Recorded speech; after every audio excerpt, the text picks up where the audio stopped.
Okay guys, Stone Guy 223 here.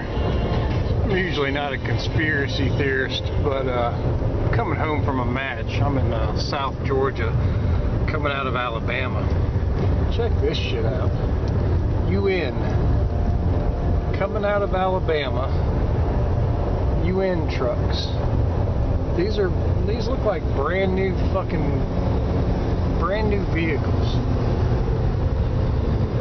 Not sure what the hell is going on with this, or why we got UN trucks coming out of Alabama, or at least they're Alabama truckers. No identification on them, just UN trucks. Yeah, these are definitely brand new. All the furniture's brand new on them. I wonder what the hell's up with that. There is a new worry on our southern border tonight, with border agents overwhelmed by this huge recent surge in illegal immigrants. The cartels are now taking advantage. Megan, let me just say this. What I've watched over the last few days is so problematic that what I'm about to say on your show is the most important thing I've ever said on your show. We have so many problems facing this country. We know them all, especially the major ones: joblessness, welfare, national security, so on and so on. And as I stood on that border and I watched those cartels drag over all the things they did, I went over to the bus depots and watched thousands upon thousands of illegal aliens be bussed around almost as if they were at Disneyland, being sent off to somewhere USA. All I could think was that all those major problems just became a major epidemic. Our Border Patrol, I met with the Border Patrol today. I met with them secretly. They told me the morale is down. The criminals that are coming through this country is earth-shattering. And I can tell you this, I feel that our country and the future of our children have officially fallen off the cliff. Now a closer look at those militants tearing Iraq apart, boasting of their brutality with those images we showed you at the top. Tonight we're learning more about them and about the man who leads them. He spent years in U.S. custody. They have a strategy, and it's working. They use social media as a weapon.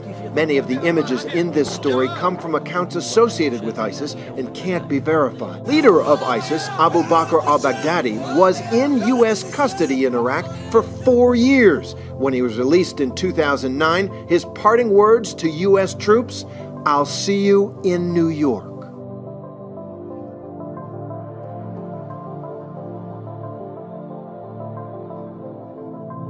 Former Secretary of State Hillary Clinton weighing in on the controversial prisoner swap of 5 Taliban leaders for Sergeant Bo Bergdahl's freedom. She was asked if the exchange was like making a deal with the devil. Here's her answer. Did he make a deal with the devil? If you look at what the factors were going into the decision, of course there are competing interests and values.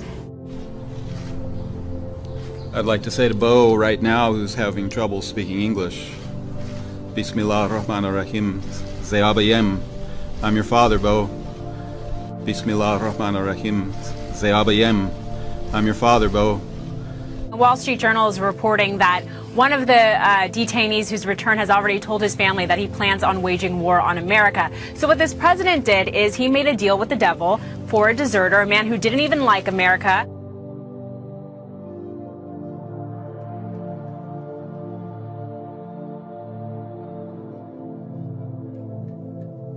In the spotlight tonight, America's gun problem. Yesterday morning, a 15-year-old student opened fire at Reynolds High School in Troutdale, Oregon, injuring a teacher and killing a fellow student before turning the gun on himself. My biggest frustration so far is the fact that this society has not been willing to take some basic steps to keep guns out of the hands of people who can do just unbelievable damage. President Obama is rallying supporters of gay rights. He spoke at a fundraiser in New York City last night for political donors who are gay, lesbian, bisexual, or transgender. He believes more needs to be done overseas. There are still Americans out there who are vulnerable and alone and still need our support. So we can't stop. We've got to keep fighting. The president is promising to sign an executive order ending workplace discrimination by federal contractors based on sexual orientation. That would affect 14 million employees. I'm here to actually talk to you guys really quickly about this flag. This flag is not that old. This flag is the symbol of lesbian, gay, bisexual, transgender, and queer pride.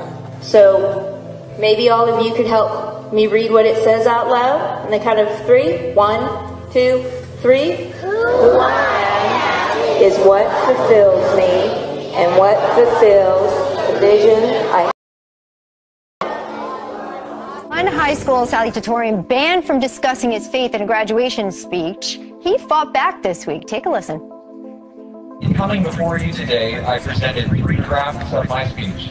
All of them denied on the account of my desire to share my personal thoughts and inspiration to you in my Christian faith. It wasn't one that your school wanted you to share. You had heard 3 times that you couldn't include faith. What did the school tell you? That's right. Now, the first and second times I submitted my speech last week, the school told me, as well as their attorneys, that any reference to God or Jesus or prayer of any kind was unconstitutional and they would pull the mic on me. Additionally, the third time I turned my speech in, they denied it and handed it back to me with God or any reference to my faith blacked out in black marker. I mean, but look, all of those, well, some would call them threats against your freedom of speech and religion. We're going to make sure we pay attention to this because this type of thing is happening more often than not these days, it seems. And it's a sad reality that this type of hostility has to go on. I go anywhere Greater Cleveland calls. 43-year-old Doug Odelecki admits that he's armed when he's on the streets, but it's with a video camera. And last Friday night, he captured this run-in with police. You're going to be cited if you don't get rid of the turn now. Like I said, I can't get rid of it, so you got to do what you got to do. The Parma man runs the Greater Cleveland Cop Block, which, according to Odelecki, holds police accountable for their actions. Last week, he took his camera to the corner of State and Brook Park Roads, where he held up a sign warning drivers that an OVI checkpoint was down the street. The sign said, "Checkpoint ahead, turn now." He said he's not for drunk driving. He's just against what he considers an abuse of power. It is a Nazi-esque style checkpoint. It is a papers, please type checkpoint. These guys are not out there for your safety or anything like that, so if you think that, think again. Our sobriety checkpoint is all about educating the public, and we need them to come through the checkpoint to educate them. The altercation was caught on camera as Odelecki insisted he had a right to warn drivers. According to state law, the police have to alert the public a few days before a checkpoint's set up. But in this case, they didn't like that he was telling drivers to, quote, turn now. So why is this thought to be a good idea to actually bring these high caliber weapons into U.S. streets? I don't think it's a good idea. High caliber weapons are extremely dangerous. This type of velocity is not necessary. I spent 24 years in the Philadelphia Police Department. I am fearful of this type of police chief getting this type of equipment. Welcome to the news at 9, and we start with breaking news. A scare for commuters in Weehawken after a threat near the Lincoln Tunnel. Transformed Weehawken into an armed camp. Authorities swarm the streets with heavy weapons, rifles drawn, canine units making sweeps. Police shut down 19th Street, not far from the Lincoln Tunnel. Police even ordered some passengers off this Hudson-Bergen light rail train.